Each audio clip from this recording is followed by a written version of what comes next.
Hi, well, it's the 5th of October 2017 and we're here at Darley Dale Cricket Club, and I'm talking to a couple of stalwarts of the club who have been associated with the club for a long time, and we've previously done interviews with other members of the club about the history of what I think is a very distinguished community club in many ways. So first, gents, if you could introduce yourselves. First of all, perhaps Bob. I'm Bob Winthrope and I'm president of Darley Dale Cricket Club. I'm Trevor Boam and go back way about 1960, and there have been all sorts of jobs in that period of time. But being disabled, obviously I didn't play cricket, so I had to do something else. So my original sin was taking over from John and Bob, doing the drums, scoring, helping in that respect. And then I became fixture secretary, which was quite a laugh in its job. On one occasion I had two teams appear on the same day. I get them mixed up and we had an overs, so two teams playing overs games. I then became secretary, and that was just before the Hampshire match in 1974. And I was the person that got involved with Derbyshire in those days, and then I took a back seat after that. And going back to the history of the club, the actual ground on the Ordnance Survey map has got a boundary around it, and it's in the parish of South Darley, which is just over the river. And the idea being that Mr. Smith, Alfred, wanted it in his little patch where he owned quite a lot of land and houses. So the boundary got changed.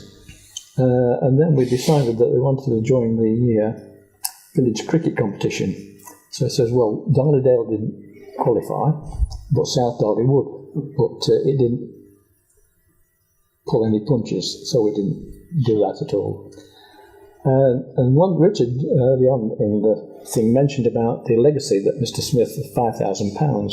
And when I was secretary, we were going to lose the 5,000 in one particular year for the simple reason we hadn't moved the boundary. The ground was smaller than what it is now, believe it or not. There was no roadway, which everybody had just done, and that was parallel to the scorebox. And we had to move the fence, which is a wrought iron fence with horrible concrete, and I spent hours painting the darn thing with white, which was an absolute... But we got the legacy back again, so that was one thing. Yeah. Other reminiscences, on August Bank Holiday, we played Parkhead in Sheffield. Mm-hmm. That's another story, Parkhead ground, because there's pocket handkerchief, there's all sorts of stories at Parkhead. However, this particular day, I was in the scorebox scoring, and the lad came along and says, I think we better tell them to look out. Why? There's a plane about to land. And believe it or not, we had a glider come all the way down the valley and landed right in the middle of the square. Much to everybody's amusement, but not to Les Hudson, who was captain in those days, who says, we've got a match to finish here, get the damn thing off. Yeah. So the train was glad at the end of the pitch, and that was the end of that. Did it make a mess of the pitch? Was it? Not really, no. Oh, that was a relief. Yeah. But he was very fortunate, actually, because we got a lot of electric cables in the field next door, and he was very lucky. Yeah. Other reminiscences, as there's a picture over the actual door there of water. Flooding was a nightmare in this particular valley, and we had all sorts of things that came down in the first flood we had. It ruined no end of things. The gates disappeared. We used to have some lovely wooden gates, they disappeared, but we got all sorts of horrible smelling straw, goodness knows what, in this thing, together with two sheep. And but however, Charlie, who had mentioned early on, the groundsman, right, would have been horrified in those days to see you could walk on the pitch, it was like walking on rice pudding. The water was underneath, and the actual square was just absolutely awful. It moved all sorts of things. It changed the contours of the pitch. Yeah, it really did. All the things that have happened in the past. People have talked about volunteers, etc., right? But the thing about scoring is a job in itself, and it's always well, I enjoyed it. For 15 years I did it. Unbelievable job. But the high score box that we had in the corner was a good advantage point. And I can see Bob here and hitting certain things around the ground and in the scorebox you can see what's happening and say you'll have to run them, you know. So that was the thing but the thing about scoring was coming about for your tea, because by the time we walked all the way across the pitch there wasn't much left. And dear old Mrs. Taylor, who's been mentioned earlier in some of the talks, used to leave mine underneath the counter, so Trevor's all right for for doing things like that. The other thing that happened with volunteering for things was in those particular days we had to provide an umpire. And this man on my right here came to me one day down at the nets on Monday night when we picked the teams. He says, Trevor, you're going to have to do something else. When we go away, we're short of umpires. You might have to put the scorebook down and go umpiring. You better stand at the stumps at this end and learn it, because not playing cricket, obviously, you know, a particularly lay person, you know, in playing, was taught the ropes from Bob here and various people throwing the ball up as to what, you know, what middle and leg was and what, you know. Very good. Good sessions.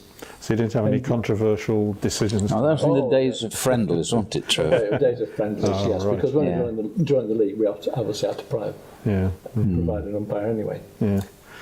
So we had some good times. Yeah, you've had, from what that catalogue of jobs, you've just about done everything except play, I think. Oh, yes, Is yeah. that right? Well, obviously, I've been vice president for years. But Of course, yes, but yes. No.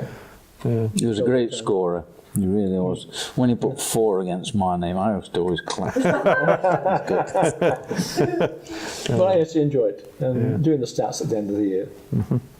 Did you have to report those to the board or anything like that, or the league? No. But believe it or not, I used to do the report for the matches into the local Matlock Mercury. Oh, right, ones yes. Which they never used to agree with a lot of the time. You know, you say, well, what's all that about? Yeah. But I've enjoyed it. Yes, I'm sure. Just going back to the scoreboard, it's cropped up in other films as well. The size of it and the big drums and so on. I mean, was that something that was gifted by Mr. Smith? It was, yes. Yeah. Well, it's certainly got a thing in 1937. Yeah. But they've mentioned in some of the other films about the actual steep steps up to it. Really steep. And being disabled, it wasn't exactly good to get up there. I had polio when I was a kid. That's what caused all the problems I had. But on occasions, you were by yourself. Other sides had been the scorer, so you've got the drums to do as well as score as well, and you're leaping about like something not. No, it's hard work. Whilst the drums put the actual score up, if you got to this moment, if you got to a ton, you had to hold the little shutter and put a number down, which invariably probably would drop out and drop on the floor, so you're leaping about like something not right. But you did a great job, Trev. Yes, so when the scoreboard was demolished, what happened then? Where did you score from? Here? Well, in the pavilion? Yes, in those days it was signals to the umpires, whereas now they've got the little button, a little light that tells you where to go. But now they've got the electronic one upstairs. It's quite something, that is. Yes, that helps change It things. does the same job exactly, doesn't it? But I always think about, coming back to history, about the Les Jacksons and the Popes and so forth at Chesterfield. The club used to have a ticket for Derbyshire and we used to go and watch the matches. And I used to look at their scorebox. It was leaning all ways and wooden. And this one here was stone built by Stantley Stone. It was superb, wasn't it? Unbelievable. Yes. And in the winter, it was actually covered up. Really? With boards. It was to protect. very interesting.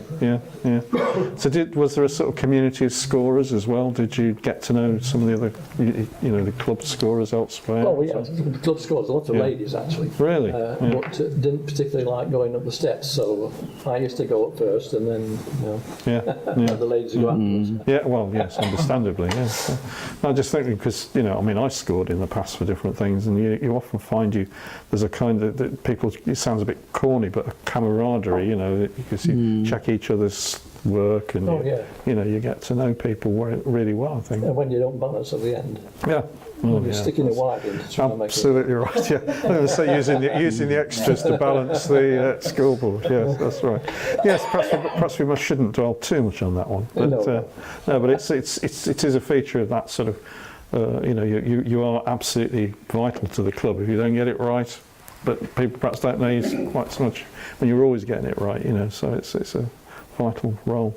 So Bob, you saying here how important he was and so on, but I mean, there's other jobs you've occupied. I mean, is Trevor a classic sort of Darley Dale volunteer in many ways? Oh, he is indeed, yeah.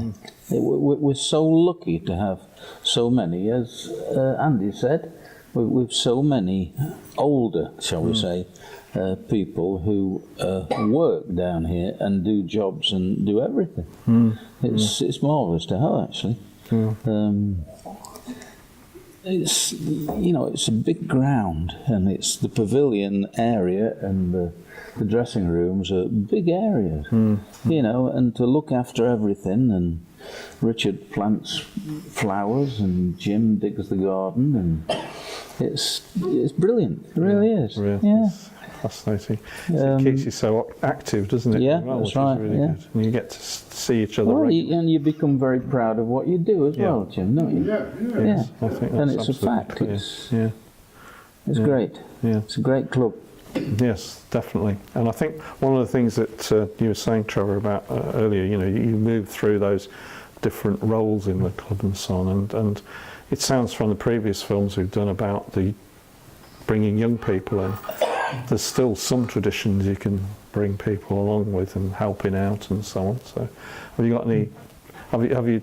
Is your current scorer somebody who's been with the? I wouldn't know, You don't know. to tell you the truth, no. Right, not to worry. But somebody just probably given the book and a pencil and saying, get Well, up. The current yeah. scorer is the current captain's stepmother.